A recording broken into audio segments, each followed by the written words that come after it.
like living my life. I got one life to live. I'm living my shit. Before going from Gucci Mane's biggest fan to his protege, only to then lose that coveted spot after admitting he was bisexual. Well, rapper Lil Wop was born Louis McPherson on October 17th, 1993 in Chicago, Illinois. Okay, Southside. Mm-hmm. Yeah. You left Chicago pretty early, right? Yeah, I left and I came back though. The Wop grew up in the Chi-Town streets, idolizing local heroes like Chief Keef, Fredo Santana, and G Herbo. But it was the Atlanta-based Gucci Mane who would come to hold a special place in his heart and his imagination. Now, one of Wop's oldest cousins is picking up rapper Famous Dex, and it was while hanging out with him and a few other family members one day that Wop heard Gucci's music for the very first time. Now, from that point forward, Wop, he idolized Mane, so much so that when Gucci got his infamous ice cream cone tattoo on his right cheek, Wop, he went out and got the exact same thing replicated on his own face. Ice cream cone on your face, that's where you got your name from? Yeah. Lil Wop. Lil Wop. Something that alludes to Gucci? Yeah. More than just helping define a sense of style, while Gucci's music, it taught Wop a lot about when it came to developing his sound. Now, we described the impact Mane's music had on his development by telling the Fader, "He taught me you can't sound like nobody, you can say whatever, but if you say it a certain way, damn, I could feel that. To have the sauce, you gotta have all the ingredients. It ain't all about wordplay, it's about delivery, how you feeling it, uniqueness." Now, Wop, he also altered Gucci's nickname of Big Goo Wop to come up with his own rap handle when he finally started making music. Now, we can't recall exactly how old he was when he began rapping himself, but his earliest experiences involved spitting bars at school or in the hood. Basically, anywhere he could get a little high with his friends and then have a good time by, freestyling some lyrics off of the top. Now, the older he got, the more serious he took his pastime, even if the only person who ever actually believed in him was his mother. Niggas, nobody believed me. My mama always did.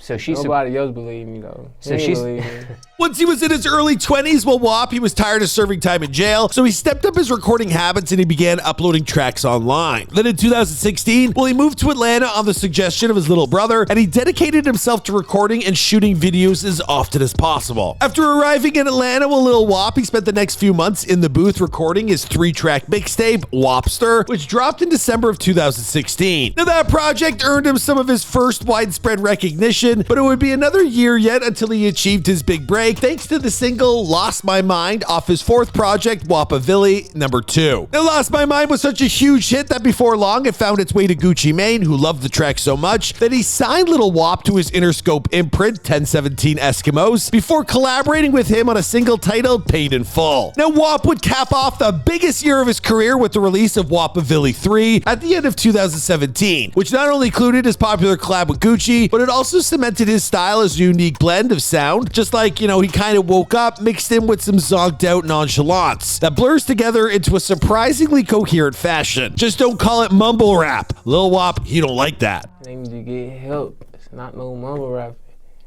I'm not no fucking mumble rapper. I'm not no SoundCloud rapper.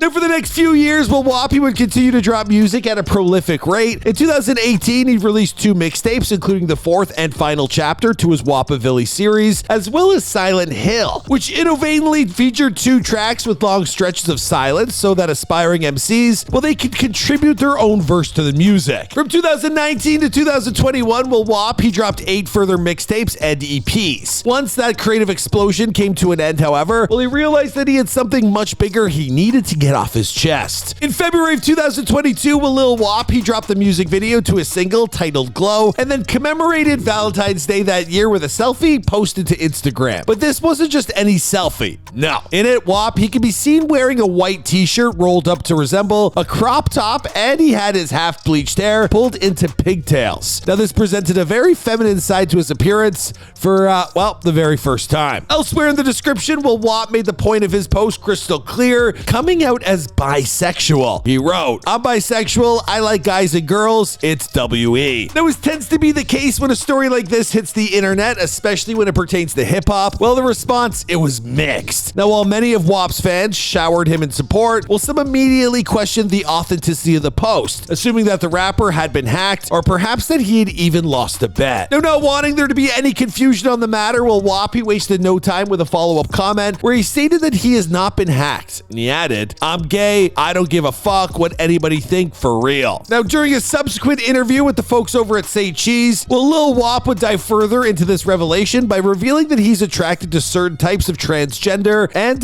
some feminine men. Now, Lil Wop might have spoken his truth, but in an unfortunate turn of events, his coming clean was also result in a split from his mentor Gucci Mane. Now, none of us knew that, but Lil Wop, he was no longer a part of 1017 until a few days after the news about his sexuality broke. Now, while many online assumed that Gucci probably dropped Wop after learning that he was bi, well, according to Wop, it was his decision to walk away from the deal, and he did so a few years earlier. In fact, it was back in 2018. Now, on his way out the door, Wop, he took one last shot at Gucci, calling him a weirdo and suggesting that his time on the label, well, it had been super whack. And while he might not have had a record label to fall back on anymore, well, that hasn't stopped Lil Wop from self-releasing all 10 projects he's dropped since the split. Now, this includes 2 of his most recent, Parental Advisory and Savage, both of which were released in 2022. As big of a wave of interest as Lil Wop created when he came out as bi, well, he somehow recently topped it when he returned to social media to post a series of cross-dressing images to Instagram of himself in black lingerie. Now, in the description of that post, he also seemingly teased his very own adult content profile, which, as it turns out, surprisingly,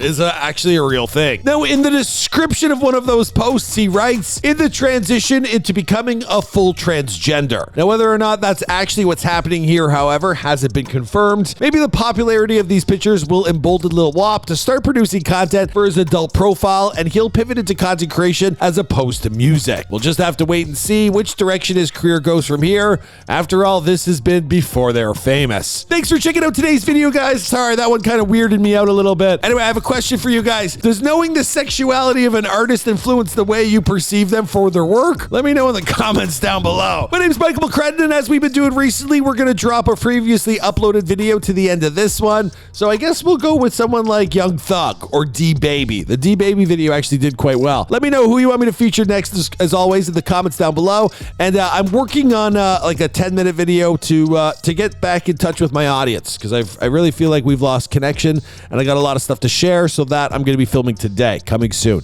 Okay, see you guys in another video. Before D-Baby would earn recognition as one of Latin hip-hop music's most promising up-and-coming artists, well, he was born Jesus Martinez on July 22nd, 1996, and he got his start on the streets of one of the places he likes to call home, Houston, Texas. Now, raised primarily in the northwest part of town, well, D is of Mexican descent, but he moved around Houston so much when he was younger that he doesn't believe he ever spent an entire calendar year living in one spot. Now, regardless, well, northwest Houston will always be the area of the city that, he keeps coming back to time and time again. I always end up back in the Northwest. That's why I say Northwest of my Antoine, baby, Inwood, baby.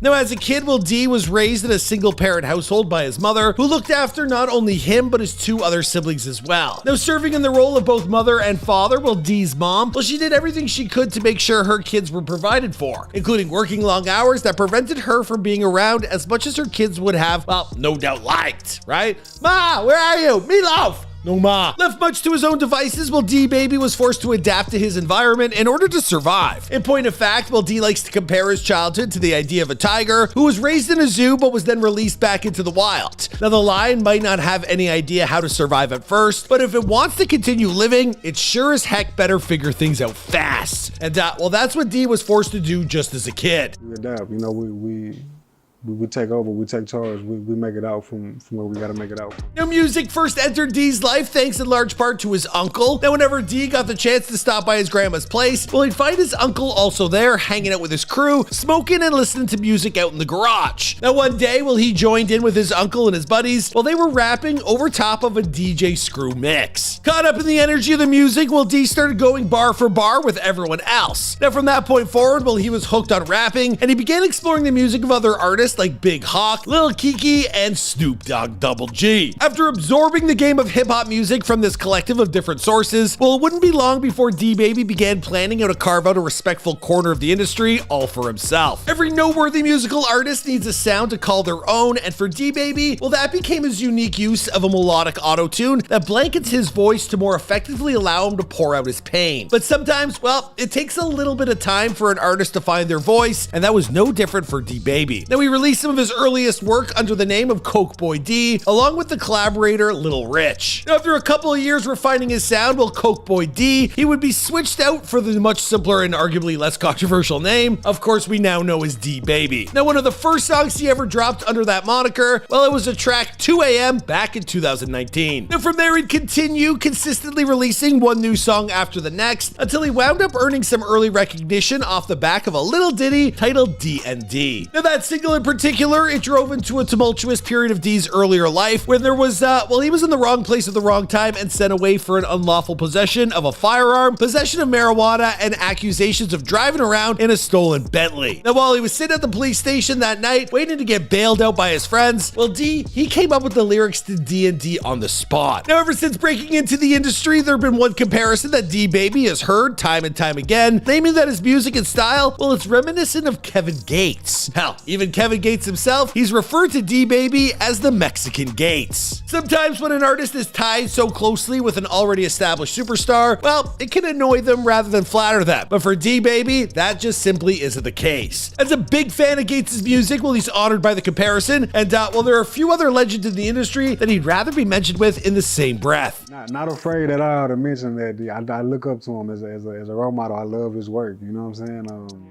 After keeping in touch with the mastermind behind Black Diamond Entertainment for a couple of years, well, D Baby finally signed his first deal as an artist with that organization. Now, prior to making his decision, well, D had been in touch with a few other labels that were interested in helping him out. But after growing closer to Black Diamond, well, he realized that they were in the best position to help him further his career in the most genuine way. Now, shortly thereafter, well, he announced his partnership and commemorated the event with the release of his single Black Diamond Enterprise. Now, all he had to do next was take things mainstream. Now, up until recently, well, a majority of the music videos to D Baby's biggest songs, like I'm Really That, One Take, and Having You Way, well, they've been released on YouTube through World Star Hip Hop or other secondary channels. But after a couple years of steadily building up his audience, well, D Baby recognized the power, not to mention the financial incentive, that comes along with uploading your material to a YouTube channel of your own. And starting in August of 2021, well, he began doing exactly that with the birth of official D Baby TV. Earlier that year, well, D Baby had finally achieved his breakthrough moment when he dropped a single titled Mars with the help of the folks over at Half Pint Films, who shot the video and then released it on their platform. Now, that video would earn D Baby an astounding 16 million views since its release in the spring of 2021, and from there, well, he'd continue to ride a non-stop express of forward momentum, with most of his singles since racking up hundreds of thousands, if not millions of views, including more recent efforts like Forever. In September of 2021, he dropped his debut studio album titled The Black Sheep, and over the course of the next year and a half, well, he'd continue to refine his output, dropping new singles like Listen to Your Heart, $250,000, Numb, and more, all of which are set to grace his upcoming sophomore effort. We're talking Junkie Mode. Now, all of this to say that D Baby is unquestionably climbing the ladder of success. Now, how far exactly he'll be able to take things, well, it's still somewhat of a question mark. But with the kind of numbers he's pulling in right now, well, it's more or less a matter of time until a major label comes calling and offers him a deal he simply can't refuse.